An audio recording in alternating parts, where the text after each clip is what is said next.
Oke, jadi hai teman-teman, apa kabar kalian semua? Jadi membuka arc baru dengan teori yang baru? Enggak juga sih ya. Oke, karena arc Baraju ini udah berakhir dan membuka arc baru sekaligus juga terkonfirmasi arc terakhir.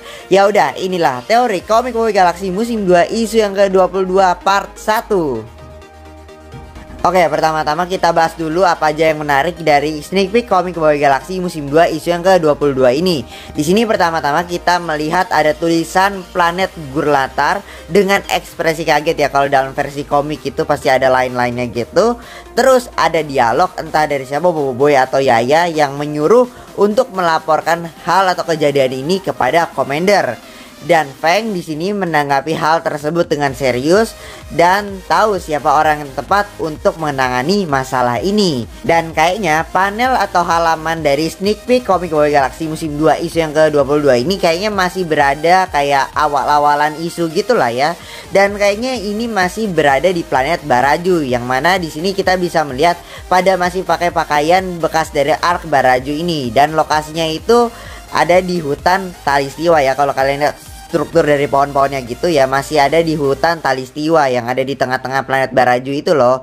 Dan mungkin di awal-awalan isu 22 ini masih akan menyinggung dari perdamaian di planet Baraju ini. Dan mungkin ada sekitar mungkin maklumat atau info-info sedikit yang mungkin bakal penting ke depannya, atau mungkin juga nggak penting gitu, basa-basi doang.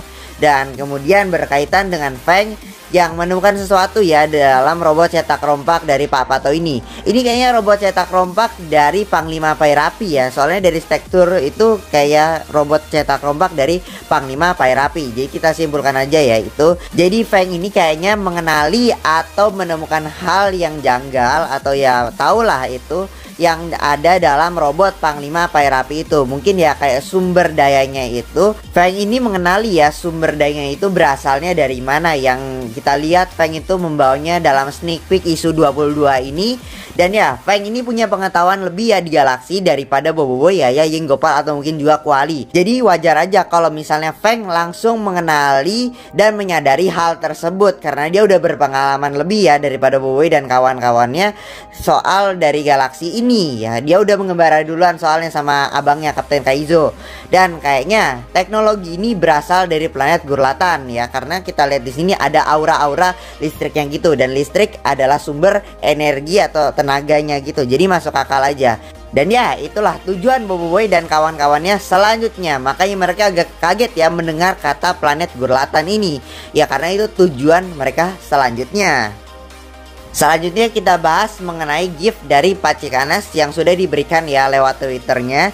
Nah di sini kita melihat atau dapat sebuah gift tentang rapat yang sedang terjadi. Ini kayaknya setelah Bobo Boy dan kawan-kawannya melaporkan kejadian atau kasus ini ke Commander Kokochi. Lalu Tapops langsung akan menindaklanjuti soal perkara ini dengan serius. Jadi mungkin kayaknya Tapops akan mengadakan rapat petinggi-petingginya gitu. Atau kalau misalnya ini bukan rapat dari petinggi-petinggi Tapops, ya mungkin ini adalah rapat atau sebuah diskusi yang dilakukan oleh Bobo Boy dan kawan-kawannya, yaitu tim Kokotiam, bersama dengan satu karakter yang sudah dinotis oleh Feng, yaitu abangnya sendiri, yaitu adalah Kapten Kaizo, yang membahas soal masalah ini ya. Jadi Feng sudah menyebutkan kalau dia tahu orang yang tepat untuk menangani masalah ini, yaitu adalah abangnya dia sendiri, yaitu Kapten Kaizo. Oke, langsung aja ke teori. Di sini menurut saya yang udah kita bahas untuk permulaan tadi, kayaknya di isu 22 ini awal-awalnya akan bercerita kayak awal-awal ini masih menyinggung sedikit soal perdamaian yang ada di planet Baraju ini.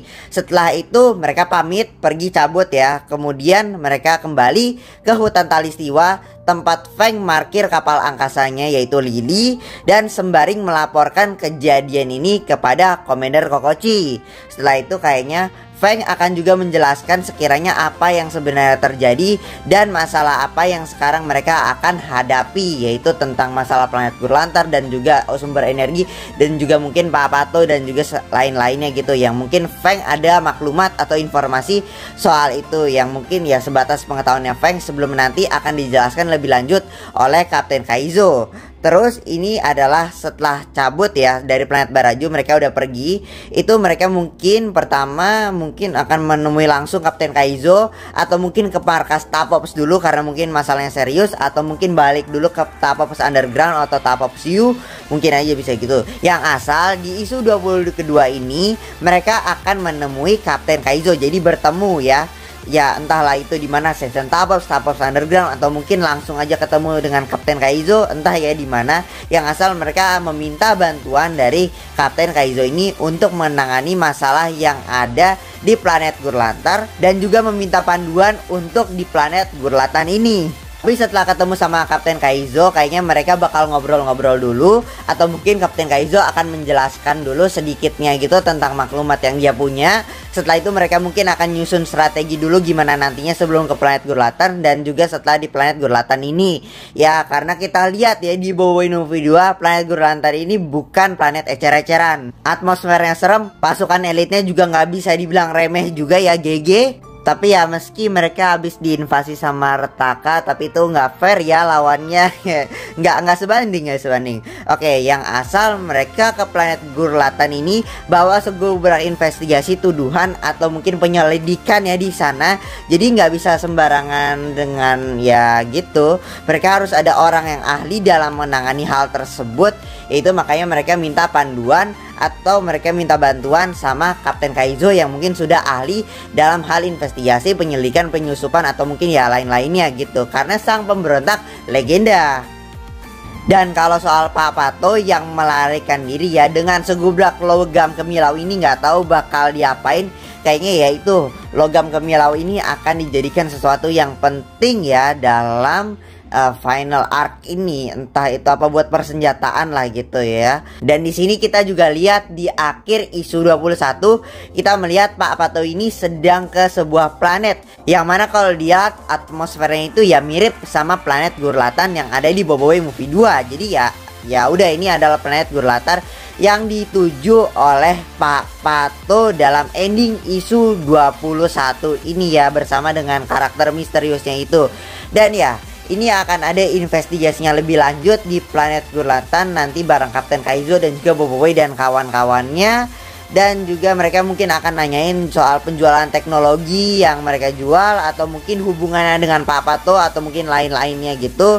Dan mungkin tentang tempat atau persembunyian dari villain terakhir dalam Boboiboy Galaxy musim 2 ini ya. Atau mungkin ya memang planet Gurlantar ini ya biang keroknya di situ, atau mungkin jangan-jangan Satria Antar gitu musuh terakhir, kita juga nggak bakal tahu ya, semoga bukan ya. Kalau untuk Satria Antar mungkin kita akan juga dapat flashback soal dia, dan juga flashback tentang Retaka yang menyerang planet Gurlatan ini ya dalam Boboiboy Movie 2. Karena kita tahu planet Gurlatan ini adalah salah satu planet yang mana diserang oleh Retaka, diinvasi dan disedot kuasa elemental yang ada di planet Gurlantar ini, yaitu kuasa elemental petir, halilintar, dan juga Voltra. Dan ya nanti juga bakal ada pengenalan lebih mungkin soal planet Gurlatan ini gimana nantinya, atau ya dan gimana-gimananya nanti kita tunggu aja di isu ke 22 ini nanti. Ini masih part 1, nanti kalau udah ada bocoran-bocoran lagi saya akan bahas lagi lebih dalam soal teori isu 22 ini, karena ini udah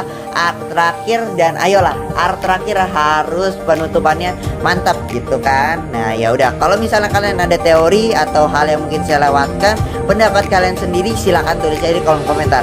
Sekian dari saya, mohon maaf jika ada salah kata yang menyakitkan hati kalian. Besok saya sekolah, jadi kita akan bertemu lagi di video-video selanjutnya. Goodbye.